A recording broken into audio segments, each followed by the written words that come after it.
இந்திய அரசு மற்றும் மாநில அரசின் லட்சக்கணக்கான அரசு ஊழியர்களுக்கான செய்தி உள்ளது. அவர்களின் சம்பளம் பெரிய அளவில் உயரும் வாய்ப்பு தற்போதைக்கு முடிந்துவிட்டது. 8வது ஊதியக்குழுவின் பரிந்துரைகளின்படி உயர்த்தப்பட்ட சம்பளம் ஓராண்டாகியும் அவர்களுக்கு கிடைக்கப் போவதில்லை.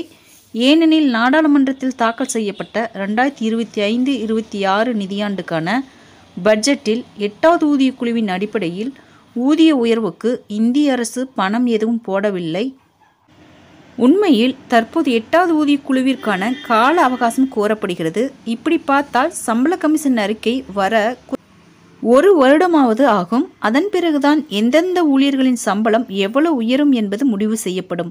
அந்த உயர்த்தப்பட்ட சம்பளத்தை மதிப்பிடுவதன் மூலம் மட்டுமே இந்திய அரசு தனது அடுத்த பட்ஜெட்டில், அதாவது 2026-27 பட்ஜெட்டில் அதற்கான பணத்தை ஏற்பாடு செய்ய மணி கண்ட்ரோல் அறிக்கையின்படி அடுத்த நிதியாண்டு முதல் 8வது ஊதியக்குழுவின்படி உயர்த்தப்பட்ட பணத்தை அரசு ஊழியர்கள் பெற முடியும் என்பதை நிதி அமைச்சகத்தின் செலவின செயலாளர் மனோஜ் கோயல் ஏற்றுக்கொண்டார்.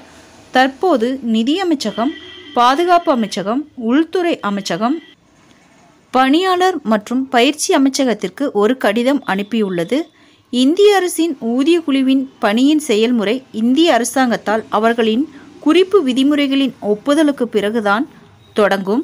இந்திய அரசால் விதிமுறைகள் அங்கீகரிக்கப்பட்டவுடன் ஊதியக்குழு தனது பணியை தொடங்கும் என்றும் மனோஜ் கோயல் கூறினார்.